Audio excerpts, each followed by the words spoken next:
লাগবে। আমার কথা কি বুঝতে পারলেন? স্বামীর খেদমত কোনো বউ ইচ্ছা করে করা যাবে না। স্বামী যদি বলে আসো তো আমার মাথা একটু টিপে দাও, আমার পায়ের আঙ্গুল একটু টানে দাও, আমার মাথার চুল একটু টেনে দাও, এরকম স্বামী যদি চায় তাহলে বউকে খেদমত করা লাগবে। কিন্তু স্বামী চায় না, বউ ইচ্ছা মতো খেদমত করা যাবে না। যদি কোনো বউ ইচ্ছা মতো স্বামীর খেদমত করে তাহলে বুঝবেন অতি ভক্তি। অতি ভক্তি। কারেন্ট আছে? কারেন্ট নাই?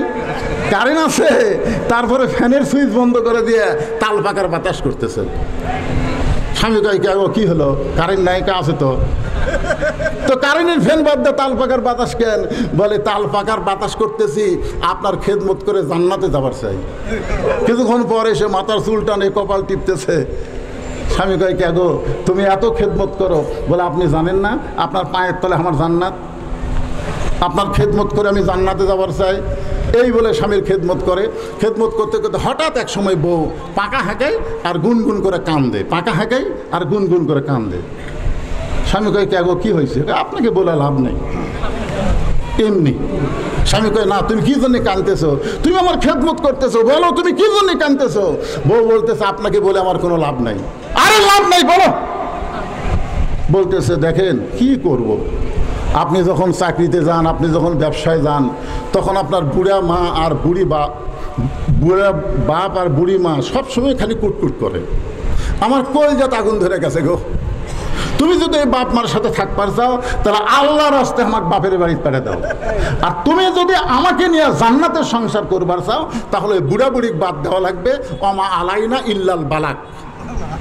আমার যা ওয়াজ ছিল তোমাকে শুনালাম, এখন তুমি কি করবা কও। এই কয়ার বাতাস করে। স্বামীর সামনে আল্লাহর কোরআন এসেছে। কোরআন এসে বলতেছেন লিয়াবলুয়াকুম আইয়ুকুম আহসানু আমালান ওয়া হুয়াল আজিজুল গফুর। লিয়াবলুয়াকুম আইয়ুকুম আহসানু আমালা, তোমাদেরকে পরীক্ষা করা হবে সুন্দর আমলের। আল্লাহর কোরআন বলে স্বামীরে এই সময় তোমার সুন্দর আমল কি? তোমার বাপ মাকে বাদ দিয়া বউয়ের সঙ্গে সংসার করা, না বউকে বাদ দিয়া বাপ মার সঙ্গে একত্রে থাকা? এই তো সময় তোমার সুন্দর আমল কি? আল্লাহ বলতেছেন ওয়াকাদা রব্বুকা আল্লা তা'বুদু ইল্লা ইয়াহু ওয়া বিল ওয়ালিদাইনি ইহসানা। জোরে বলেন আল্লাহু আকবার। আল্লাহর কোরআন বলতেছে বউ যদি মরে যায়, বউ যদি ছেড়ে দাও, বউয়ের অভাব নাই। কিন্তু যদি বাপ মা মারা যায়, তুমি যতই কান্দো বাপ মা খুঁজে পাবা না। এবার দাঁড়ায় বলতেছে ওঠ। বউ কয় কি হয়েছে? ওঠ। তুই বাপের বাড়ি যাবার চাস? তোর যা আছে ব্যাগ বুক সব গুছালে। বউ কয় আপনি এত গরম হলেন কেন? আরে গরম হওয়া মানে আল্লাহর কোরআন আমাকে বলতেছে সুন্দর আমল করতে। আর সুন্দর আমল হচ্ছে তোর মতন বউ বাদ দিয়া বাপ মার সঙ্গে থাকা। সঙ্গে সঙ্গে বউ এসে স্বামীর পা ধরে বলতেছে আমি বুঝবার পারছি গো আপনি আল্লাহর ওলি। কি বুঝতেছে? এই জন্য আল্লাহ রাসূল বলেছে ফাতেমা স্বামীর খেদমত সবসময় করা লাগবে না। স্বামী যখন খেদমত চায় তখন খেদমত করবা। কিন্তু ফাতেমা চতুর্থ আমল হলো পর্দা। এই পর্দার কোনো সময় নাই, এটা সব সময় করতে হবে, সব সময় করতে হবে। গভীর রাত্রে হযরত আলীর বুকে ফাতেমা মাথা লুকায় ছোট বাচ্চার মতন কাঁদতেছে। আলী চমকে গিয়ে বলে ফাতেমা এরকম কান্দার কারণ কি? ফাতেমা বলে স্বামী গো আমি আল্লাহর কাছে সবসময় একটা দোয়া করতাম, আল্লাহ আমার দোয়া কবুল করছে। আলী মুচকি মুচকি হাসির কয়ে পাগলি রে, আল্লাহ তোমার দোয়া কবুল করেছে তাহলে কান্দ কেন? ফাতেমা বলে স্বামী কি দোয়া করেছি এইটা কি আপনি শুনবেন না? আলী বলে ফাতেমা কি দোয়া করেছো যে এটা আল্লাহ কবুল করেছে? ফাতেমা বলতেছে আমি দোয়া করেছি আল্লাহ পর্দার মধ্যে আমার মৃত্যু দিও। আল্লাহ পর্দার ভিতরে আমাকে মৃত্যু দিবে। আলী বলে পাগল, সারা জীবন যে পর্দার মধ্যে ছিল সে পর্দার মধ্যেই মৃত্যুবরণ করবে, এখানে আবার কান্দার কারণ কি?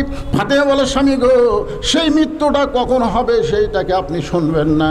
আলী বলে ফাতেমা মৃত্যুর খবর কেউ দুনিয়ার বলতে পারে না। ফাতেমা বলে স্বামী গো আল্লাহ পাক যদি জানায় তাহলে বলতে পারে। আল্লাহ পাক আমাকে জানাইছে আজকে গভীর রাত্রে ফাতেমা ফাতেমার মৃত্যু হবে। যেই মাত্র কইছে আল্লাহ আজকে গভীর রাত্রে ফাতেমার মৃত্যু দিবে, গাছের গোড়া কাটলে গাছটা যেমন পড়ে যায়, হযরত আলী তেমনি পড়ে গেলেন ঘরের মাজায়।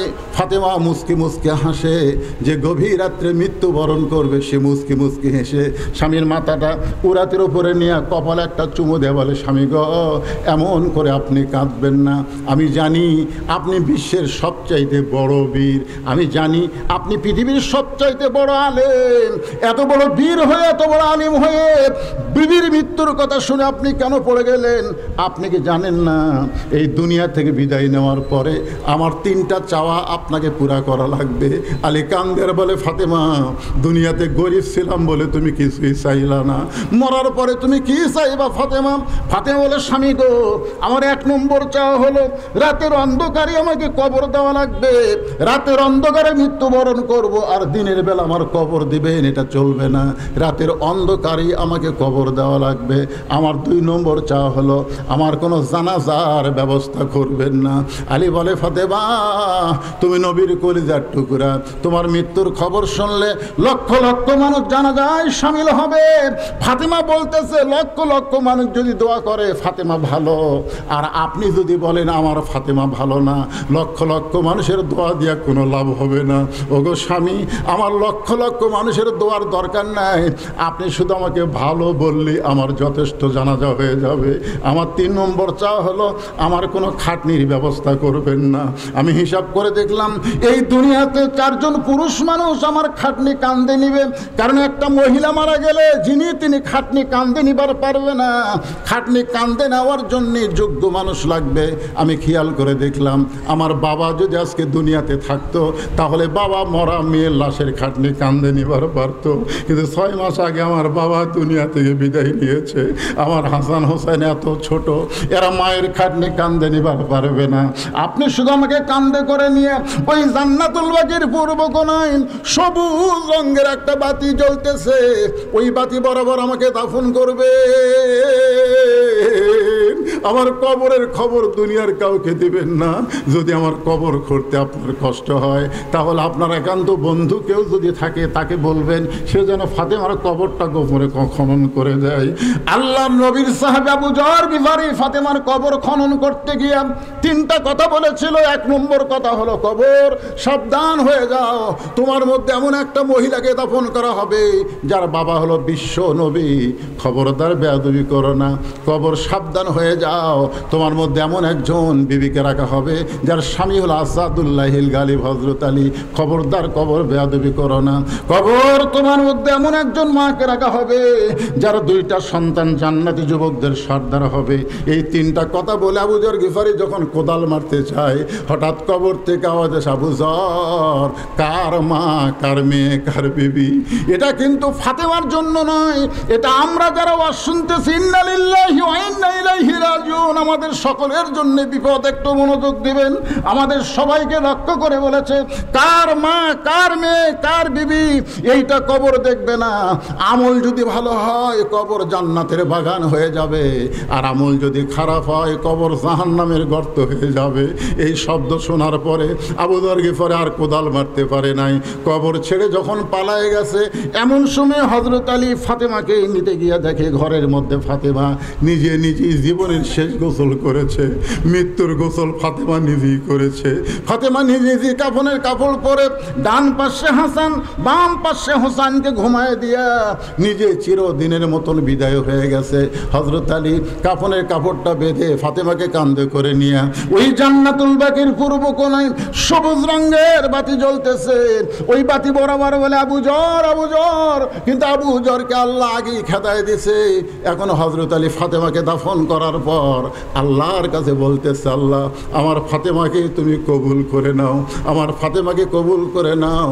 এ দোয়া করার পরে তাকায় দেখে সামনে কয়েকটা পুরাতন কবর আছে, সামনে কয়েকটা পুরাতন কবর, কিন্তু এখনই যে ফাতেমার কবর দেওয়া হলো সেই নতুন কবর নাই।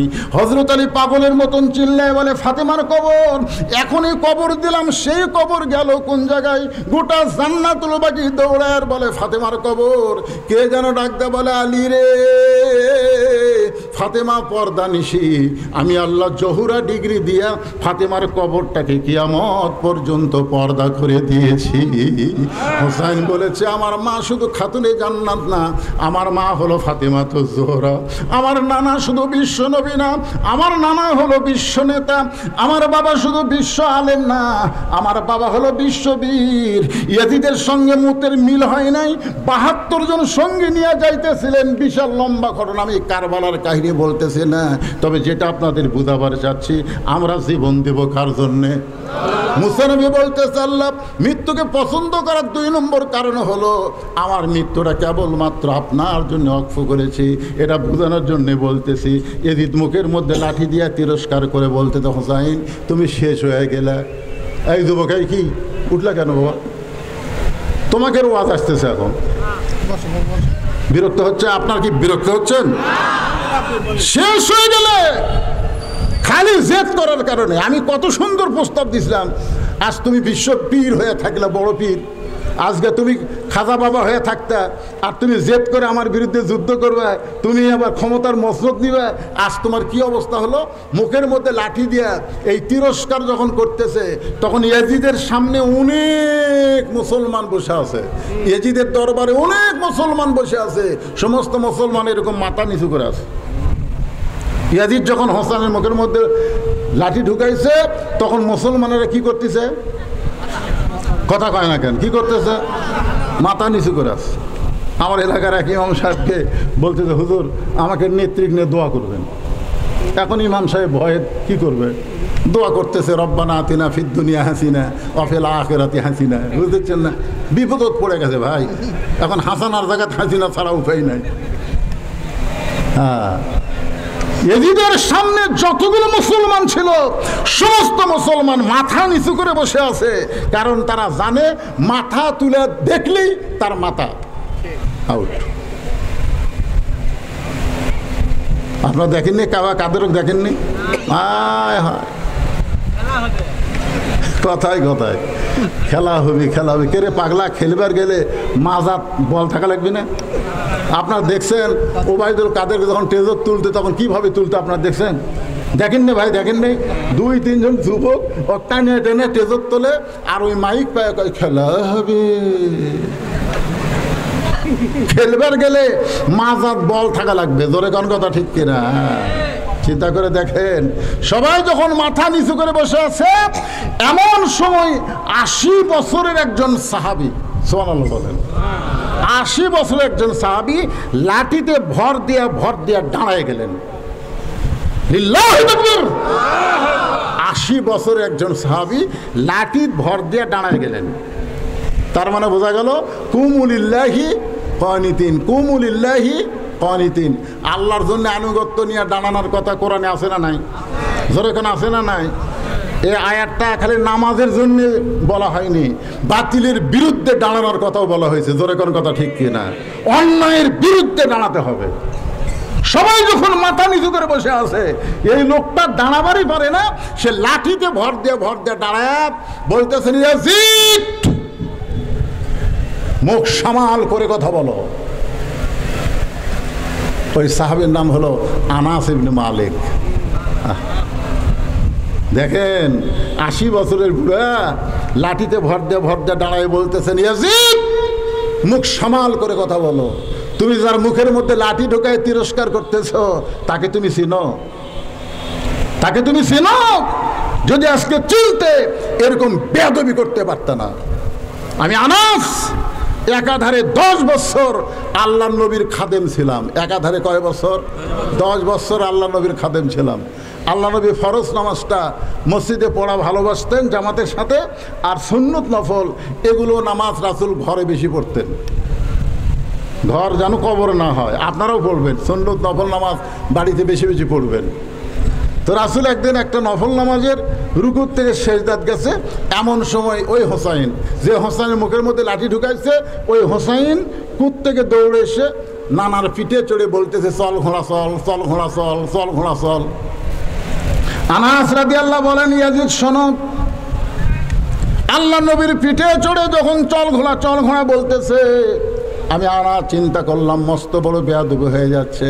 আমি আস্তে করে আমার জায়গা ছেড়ে নবীর পিঠ থেকে যখন হোসেনকে আমি নামাবার চাই, এমন সময় আল্লাহর নবী নামাজ পড়া অবস্থায় এভাবে আমাকে ইশারা করলেন, আমাকে নামাতে নিষেধ করলেন। কিছুক্ষণ পর হোসেন নিজেই বলতেছে, যে ঘোড়া চলে না এই ঘোড়ার পিঠে বসে লাভটা কি?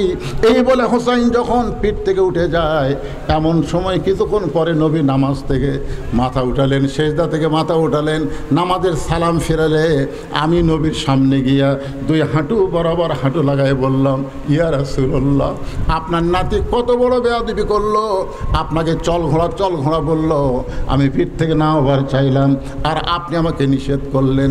রাসূল বলে, আনাস রে, তুমি নামানোর আগে আমি হোসেনকে পিঠ থেকে নামাবার চাইছিলাম, কিন্তু নামাজের মালিক আল্লাহ ডাক দে বলে, হাবিব, আপনি যেমন হোসেনকে ভালোবাসেন আমি আল্লাহও তেমন ভালোবাসি।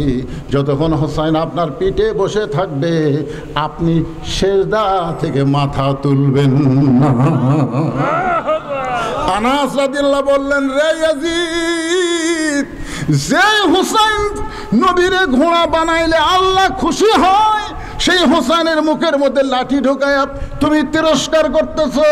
আমি আনাস বলে দিলাম, এই হোসেন কিয়ামত পর্যন্ত জীবিত থাকবে, কিন্তু তুমি ইয়াজিদ ক্ষমতার মস্ততে বসে 2 দিনের ক্ষমতা পাইয়া কামরুল ইসলামকে তুমি কামরুজ্জামানকে ফাঁসি দিবা, 2 দিনের ক্ষমতা পাইয়া মতিউর রহমান নিজামীকে তুমি ফাঁসি দিবা, 2 দিনের ক্ষমতা পাইয়া তুমি কাদের মোল্লাকে ফাঁসি দিবা, তুমি সালাউদ্দিন কাদেরকে ফাঁসি দিবা। তুমি মনে করছো তুমি চিরস্থায়ী ক্ষমতায় থাকবা না, একদিন তুমি পচিয়া যাবা, তোমার নাম গন্ধ পর্যন্ত মানুষ নিবে না। আপনারা বলেন তো, 50 বছরের মধ্যে কোনো মেয়ে যদি জন্ম নেয়, ওই মেয়ের নাম কেউ কি হাসিনা রাখবে? কথা কেন হাসিনা রাখবে? একটু মনোযোগ দিয়ে শোনেন।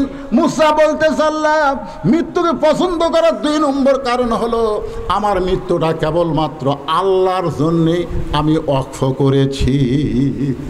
আল্লাহর কুদরতি মুখে হাসি ফুটে গেছে, সুবহানাল্লাহ বলেন। আল্লাহ হাসতেছে। এখন আপনারা বলেন, মুসা নবীকে আল্লাহ দেখতে পায় না? কথা হয়। আগে যে বাটন মোবাইল ছিল না, বাটন মোবাইল, আপনি ঢাকার এক বন্ধু মোবাইল করছেন, ওই বন্ধু ঢাকার থেকে কাঁদতেছে, আপনি বুঝতে পারবেন না। ওই বন্ধু ঢাকার থেকে হাসতেছে, আপনি বুঝতে পারবেন না। তো আল্লাহ হাসতেছে, মুসা নবী আল্লাহর হাসি শুনে বলে, আল্লাহ আপনি হাসেন কেন? আল্লাহ বলে, মুসা তুমি বড় চালাক রে, তুমি বড় চালাক। আমার জন্য যারা জীবন দিবে তারা কখনোই মরবেই না। যেরকম সুবহানাল্লাহ। মুসা মৃত্যুকে পছন্দ করার 3 নম্বর কারণ কি? এই কয় নম্বর কারণ? আমি এ পর্যন্ত কয়টা কইছি? 1 নম্বর কারণ হলো না মরলে জান্নাতে, 2 নম্বর কারণ হলো মরবো কার জন্যে, এখন 3 নম্বর একটা মজার কারণ। এই কারণ আপনারা শুনলে আপনাকে মরা আলিয়া কোনো টেনশনই থাকবে না। কে রে পাগলা, রুহের জগতে ছিলাম, আমাকে মনে আছে? কথা কন, রুহের জগতে ছিলাম, মনে আছে? আচ্ছা, মায়ের পেটত যে ছিলেন আপনার মনে আছে? তাহলে রুহের জগতের কথা মনে নাই, মায়ের পেটের কবরের কথা মনে নাই, তাহলে দুনিয়া থেকে যেই কবরে যাবেন, ওই কবরে গেলে আপনারা এমন একটা দুনিয়া পাবেন, রব্বানা আতিনা ফিদ দুনিয়া হাসানা ওয়া ফিল আখিরাতি হাসানা। সুবহানাল্লাহ। মুসা নবী মৃত্যুকে পছন্দ করার 3 নম্বর কারণ কারা কারা শুনবেন? একটু আল্লাহকে 2টা হাত দেখান। যারা দাঁড়িয়ে আছে তোমরা শুনবে না নাকি? লিল্লাহি আকবার, হাত নামান। ভাইজান, আমি এ কারণ বলবো, আমি কোনো জায়গায় আমার ওয়াজ শেষ না করে আমি যাই না, কারণ আগামীকাল পর্যন্ত বাঁচার কোনো গ্যারান্টি আমার নাই। আপনাদের বাপ মা যাদের মারা গেছে, এখানে যারা বসে আছেন, আপনাদের বাপ মা মারা গেছে, এরকম কয়জন লোক আছেন? একটু হাত তোলেন তো দেখি। কে রে? তো বাঁচারই লোক না, দেখি হাত নামান তো। আচ্ছা, বাপ মা বাঁচে আছে, এইরকম কয়জন আছেন? না না না, বাপ মা দুটাই বেঁচে আছে, আপনার যারা হাত তুলেছেন। আচ্ছা, হাত নামান। যাদের বাপ মা বেঁচে আছে, বুঝলেন, তারা বাপ মা এই নিয়ামত আরো বেশি দিন বেঁচে থাক। এই জন্যে এই নবীর মাদ্রাসায় একটা কোরআন শরীফ দেওয়া লাগবে। আর যাদের বাপ মা মারা গেছে তারা বাপ মায়ের কবরকে জান্নাতের টুকরা আল্লাহ বানায় দেখ, এই কারণে এই নবীর এতিম মাদ্রাসায় একটা কোরআন শরীফ দেওয়া লাগবে। আমি কিন্তু অন্য কোনো সাধারণ দান চাইনি, আমি চাইছি আল্লাহর কোরআন। একটা কোরআন মাত্র 200 টাকা। আপনি 200 টাকা নগদ, এটা কিন্তু বাকি হবে না, কারণ কোরআনের আদায়, এটা নগদ আদায়। মাত্র 200 টাকা আপনি দিবেন, এই নবীর মাদ্রাসায় একটা কোরআন শরীফ দান করার সওয়াব আল্লাহ আপনার বাপ মার কবরে দেবে। যাদের বাপ মা জীবিত আছে আল্লাহ তাআলা বাপ মার হায়াতকে বাড়ায় দিবে। পকেটে হাত দেন, মাত্র 200 টাকা, মাত্র 200 টাকা। যারা হাত তুলেছেন, টাকা যদি থাকে আমার দাবি আছে। আল্লাহ আল্লাহ তোমার কোরআনকে সম্মান করে। এই এখন আবার লাভ দিয়ে উঠছে কেন তোমরা? খালি ওয়াশ তুলবে, হ্যাঁ আদায় তোলা লাগবে না। ভাই আপনাকে বাপ মা মারা গেছে, 200 টাকা নাই পকেটে। এই দেখেন টাকা বার করছে এখন।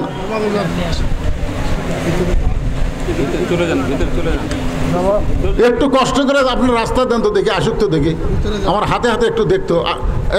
যারা দিবেন 200 করে টাকা, এতগুলো মানুষ টাকা নাই।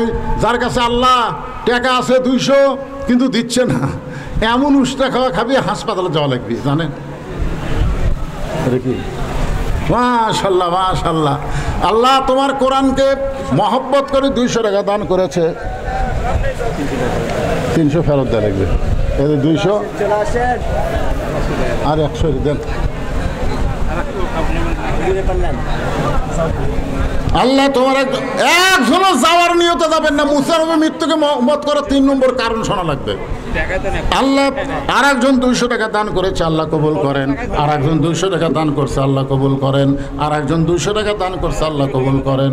আর একজন 200 টাকা দান করছে, আল্লাহ আপনি কবুল করেন। আর একজন 500 200, আচ্ছা 300 ফেরত দেন। এই যে 200 টাকা দান করছে, আল্লাহ আপনি কবুল করেন। আল্লাহুম্মা আমিন। আল্লাহ তোমার পাগল বান্দারা তোমার নবীর মাদ্রাসায় কোরআন শরীফ বাবদ অন্য সাইডে যাবেন না, সবাই চলে আসবেন স্টেজের দিকে। আর একজন 200, আর একজন 200 টাকা দান করছে, আল্লাহ দানকে কবুল করেন। আল্লাহ আর একজন 200 টাকা দান করছে, আল্লাহ কবুল করেন। আল্লাহুম্মা আমিন। কবুল করো, কবুল করো। মোদের কামনা দানকারীকে দিবেন জান্নাত, আল্লাহ নিরাশ করবেন না। ভাইজান, যিনি যেখানে দান করে আবার সেখানে বসবেন, সেখানেই বসবেন, সেখানেই বসবেন। শয়তান যেন আপনাদেরকে জায়গার থেকে অন্য জায়গায় নিয়ে যাবার না পারে। মাত্র 200 করে টাকা। আপনারা এটা মনে করবেন না যে হুজুর টাকা চাইছে ও শেষ, তা না, এটা মনে করবেন না। কষ্ট করে বসে আছেন, 3 নম্বর কারণটা শুনে যাবেন ইনশাল্লাহ। হ্যাঁ দেন দেন, 200 টাকা দেন। আজকের মাহফিলের যারা প্রধান অতিথি কিছু দিয়ে গেছে, এই যে প্রধান অতিথির নাম দিছে, হ্যাঁ তো প্রধান অতিথি কি দিল সেটা মাইকত বলা লাগবে না।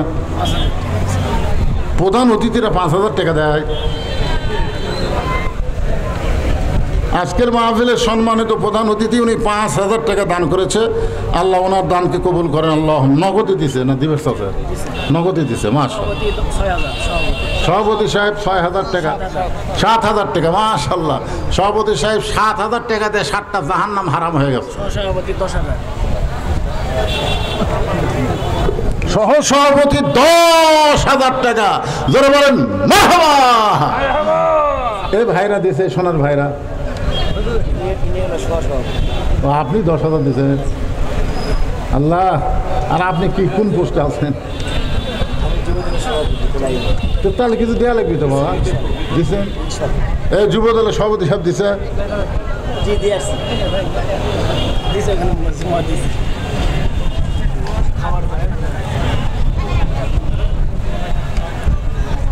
এই বসেন, সবাই বসেন। যারা গেছে গেছে। আপনার কি মনে করেন ধানের মধ্যে সবই ধান না? 2-1টা চিটা পাতান থাকে। এই চিটা পাতান থাকে না, থাকে না? আপনি এখন বিশাল ধানের ঠিপ দেখে বলতেছেন হায় এত ধান। ওই যে ফ্যান নামেছে, এখন ধান ঝাড়ার ফ্যান নামেনি। ওই ফ্যানের মধ্যে খালি ধরেন তো, এরকম আলোক করে ধরেন তো, সব কটা ধান উঠেই পড়বি আর চিটা পাতান সব উড়ে যাবি। টাকা যখন চাওয়া হচ্ছে কোরআন শরীফ বাবদ, এই চিটা পাতানগুলো আর থাকবে পরে সব উড়ে চলে গেছে। আপনারা দানাদার ধান এখানে বসে আছেন, এই পিছনে যারা কষ্ট করে দাঁড়ায় আছে সুযোগে তারা বসো, বসো, সবাই বসো বাবা, সবাই বসো। কতজনকে কত কি দিলাম, যাবার কালে একজন আরো দেখা না পাইলাম। আচ্ছা, আপনি 20 টাকা দিয়েছেন, ওটা 200-র মধ্যে শামিল। আল্লাহ কবুল করুন, জোরে করে আমিন। একটা গান শোনেন, গান শোনেন। মুসারবিন 3 নম্বর কারণ শুনবার গেলে একটা গান শোনা লাগবে। কত জনকে কত কি দিলাম, যাবার কালে একজন আরো দেখা না পাইলাম। আর একজন 200 টাকা দান করছে, আল্লাহ কবুল করে। মাশাআল্লাহ। হ্যাঁ, এই যে সামনে এখানে টাকা আছে, দিয়ে যাবে। আপনার নাম কি? কত দিবেন? 500 টাকা দিবেন ইনশাআল্লাহ।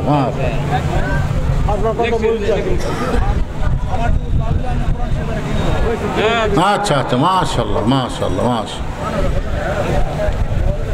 এটা কি টাকা রে?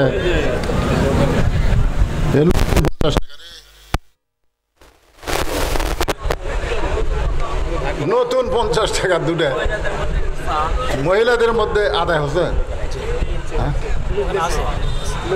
না? এর আগে গামছাতে আদায় হয়নি? কতটুকু হচ্ছে গোনা হয়নি?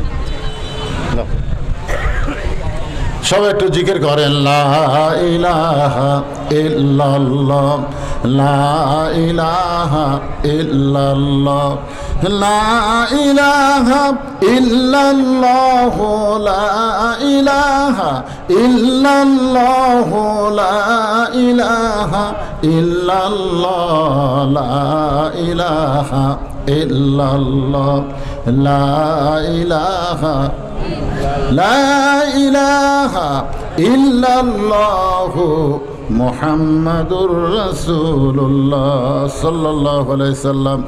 আপনারা এই যে কোলাহাট চাউলপট্টি এই এলাকার কারা কারা আছেন? কোলাহাট চাউলপট্টি এলাকার কারা কারা একটু হাত তোলেন। দেওয়া লাগবে না, হাত তোলেন খালি। এই কোলাহাট এলাকার লোক নাই? তা হাত তুলবার বললেন কি দান করবার কিছু? আচ্ছা, এই যে কোলাহাটের বাহিরের কারা কারা আছেন তারা হাত তোলেন তো দেখি। তো সব লোক বাহিরের, বোঝা গেছে। আপনারা এই মাদ্রাসা সুন্দরভাবে চলুক, এটাকে আপনারা চান? কিন্তু যাই গ্রামের তারা তো নাই। খুব কঠিন অবস্থা মাদ্রাসার জন্য আমরা দেখছি মাদ্রাসার উন্নয়ন করবার গেলে মাদ্রাসায় কিছু দাতা সদস্য হতে হয়। দাতা সদস্য মাসে 100, বছরে 1200।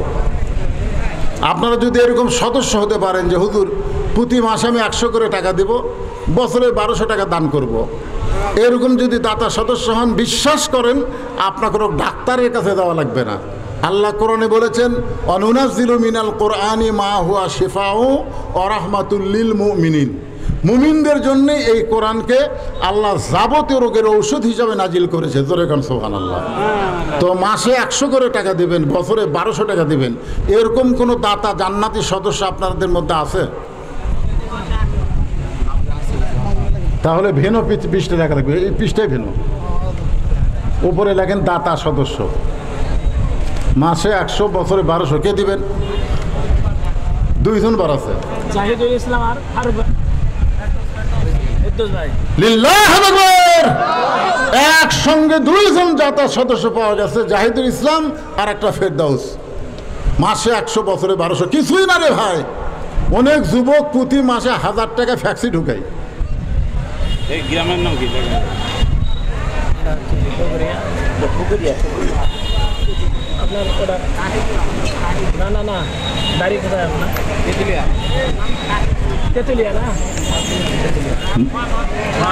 নাম হলো শাহিনুর, নাম হলো শাহিনুর। জাহিদুর তো কি নাম? শাহিদুর। হ্যাঁ, শাহিদুর। এই আপনাদের মধ্যে এদিকে কেউ আছেন একটু দাতার সদস্য, জান্নাতি সদস্য হবেন? আল্লাহ তোমার মাদ্রাসায় জান্নাতি সদস্য হবে, তুমি গোটা বছরের বেদি ব্যারাম ভালো করে দিও আল্লাহ। সমস্ত অ্যাক্সিডেন্ট থেকে আল্লাহ তুমি হেফাজত করো আল্লাহ। বিপদ আপদ মুসিবত থেকে আল্লাহ হেফাজত করো। এরকম কোনো দাতা সদস্য যদি হন একটু নাম লেখায় দেন। এই মাদ্রাসায় যারা সদস্য আছেন তারাও একটু নাম লেখান। মাদ্রাসার দাতা সদস্য হন। আপনারা আশেপাশে যারা আছেন একটু নাম লেখায় দেন। কয়টা হলো? 3 জন হয়ে গেছে। এ 4 নম্বরে কে হবেন? মাশাআল্লাহ, আমার ভাই আসতেছে। বর্তমান না সাবেক? সাবেক সাইদুল মেম্বার সাহেব মাসে 100, বছরে 1200। মারহাবা কোন? আরে মাদ্রাসার জন্যই তো আদায় করা লাগে, তার জায়গাই নাই, ভাড়া জায়গা থাকে, বোঝেন না? আরে একটা জায়গার জন্যে 50 লাখ টাকা জায়গার দাম তারা বায়না দিয়েছে। সেখানে মাদ্রাসা কয় শতক? ওটা 8 শতক জায়গা। সেখানে মাদ্রাসা স্থানান্তর হলে আর মাসে যে ভাড়া দেওয়া সেটা লাগবে না। ভাইজান বলেন দাতা সদস্য হন, আপনার মাসে 100 টাকা দেবেন, বছরে 1200 টাকা দেবেন। এই টাকা দিতেও শয়তান ওয়াসওয়াসা দিচ্ছে। 4 হয়ে গেছে। 5 নম্বরে কোন আল্লাহর বান্দা পারবেন? 5 নম্বরে একটু বলেন একজন আল্লাহর বান্দা যে হুজুর আমি মাসে 100, বছরে 1200 দেবো।